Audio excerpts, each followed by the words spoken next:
Random House Audio presents City of God by E.L. Doctorow. Read for you by John Rubinstein. So the theory has it that the universe expanded exponentially from a point, a singular space-time point, a moment thing, some original particulate event or quantum substantive happenstance, to an extent that the word explosion is inadequate, though the theory is known as the Big Bang. What we're supposed to keep in mind, in our mind, is that the universe didn't burst out into pre-existent available space. It was the space that blew out, taking everything with it in a great expansive flowering, a silent flash into being in a second or two of the entire outrushing universe of gas and matter and darkness light, a cosmic floop of nothing into the volume and chronology of space-time. Okay? And universal history since has seen a kind of evolution of star matter, of elemental dust, nebulae, burning, glowing, pulsing, everything flying away from everything else for the last 15 or so billion years. But what does it mean that the original singularity, or the singular originality, which included in its submicroscopic being all space, all time, that was to voluminously, suddenly, and monumentally erupt into concepts that we can understand or learn, what does it mean to say that? The universe did not blast into being through space, but that space, itself a property of the universe, is what blasted out along with everything in it. What does it mean to say that space is what expanded, stretched, flowered? Into what? The universe expanding, even now, its galaxies of burning suns, dying stars, metallic monuments of stone, clouds of cosmic dust, must be filling something. If it is expanding, it has perimeters, at present far beyond any ability of ours to measure. What do things look like just at the instant's action at the edge of the universe? What is just beyond that rushing, overwhelming parametric edge before it is overwhelmed? What is being overcome, filled, enlivened, lit? Or is there no edge, no border, but an infinite series of universes expanding into one another all at the same time? So that the expanding expands futilely into itself, an infinitely convoluting dark matter of ghastly, insensate endlessness, with no properties, no volume, no transformative elemental energies of light or force or pulsing quanta, all these being inventions of our own consciousness, and our consciousness, lacking volume and physical quality in itself, a project as finally mindless, cold, and inhuman as the universe of our illusion. I would like to find an astronomer to talk to. I think how people numbed themselves to survive the camps. So do astronomers deaden themselves to the starry universe? I mean, seeing the universe as a job? Not to exonerate the rest of us, who are given these painful intimations of the universal vastness, and then go about our lives as if it is no more than an exhibit at the Museum of Natural History.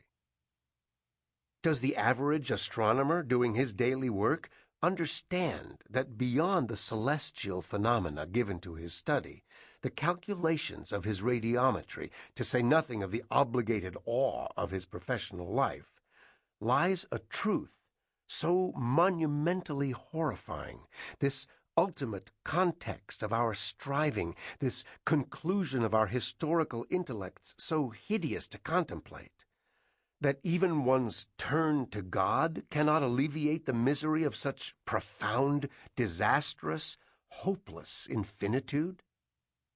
That's my question. In fact, if God is involved in this matter, these elemental facts, these apparent concepts, he is so fearsome, as to be beyond any human entreaty for our solace or comfort, or the redemption that would come of our being brought into his secret. At dinner last night, code name Moira. After having seen her over the course of a year or two, and having spoken to her only briefly, always with the same sign within myself, I have come to recognize some heightened degree of attention, or a momentary tightness in the chest, perhaps, or a kind of oddly non-sexual arousal that usually gives way in a moment to a sense of loss, to a glimpse of my own probably thrown-away life, or more likely of the resistant character of life itself in refusing to be realized as it should be.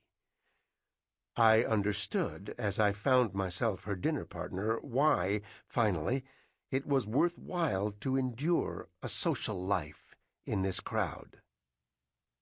She wears no makeup, goes unjeweled, and arrives habitually underdressed in the simplest of outfits for an evening, her hair almost too casually pinned or arranged, as if hastily done up at the last minute for whatever black-tie dinner she has been dragged to by her husband. Her quiet mien is what I noticed the first time I met her, as if she were thinking of something else, as if she is somewhere else in all our distinguished surroundings. Because she did not demand attention, and was apparently without a profession of her own, she could seem entirely ordinary among the knockout women around her. Yet she was always the object of their not quite disguisable admiration. A slender, long-waisted figure, fine cheekbones and dark brown eyes. The mouth is generous, the complexion an even écru paleness that, unblemished by any variation, seems dispensed over her face as if by lighting. This Slavic evenness, particularly at her forehead under the pinned slant of hair, may account at least in part for the reigning calmness I have always felt from her. She nodded, smiled with a clear, direct look into my eyes, and took her place at the table with that quietness of being, the settledness of her, that I find so alluring. Things went well. Let me entertain you. I spoke my lines trippingly on the tongue. She was responsive, appreciative in her quiet way. On my third glass of Bordeaux, I thought, under cover of the surrounding conversations, I should take my chances. My confession drew from her an appreciative and non-committal merriment. But then color rose to her cheeks, and she stopped laughing and glanced for a moment at her husband, who sat at the next table. She picked up her fork and, with lowered eyes, attended to her dinner. Characteristically, her blouse had fallen open at the unsecured top button. It was apparent she wore nothing underneath. Yet I found it impossible to imagine her having an affair, and grew gloomy and even a bit ashamed of myself. I wondered bitterly if she elevated the moral nature of every man around her. But then, when dessert was about to be served, the men were instructed to consult the verso of their name cards and move to a new table. I was seated next to a woman TV journalist who expressed strong political views at dinner, though never on the screen, and I was not listening, and feeling sodden and miserable, when I looked back and found Moira staring at me with a solemn intensity that verged on anger. She will meet me for lunch up near the museum, and then we'll look at the Monets. And everything flying away from everything else for 15 or so billion years, affinities are established, sidereal liaisons, and the stars slowly drift around one another into rotating star groups or galaxies. And Sample complete. Ready to continue?